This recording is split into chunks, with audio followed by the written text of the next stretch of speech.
It was 1983. A Boeing 767 with 69 people on board suddenly ran out of fuel at 40,000 feet.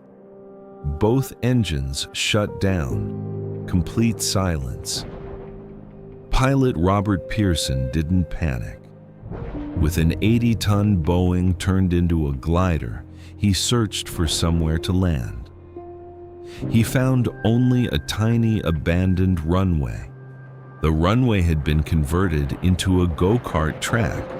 There were people, children, families on a day out. The pilot had 4 minutes to land without killing everyone. He landed perfectly.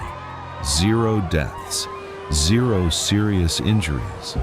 He had never performed an emergency landing in his life. Only simulators. He became a national hero.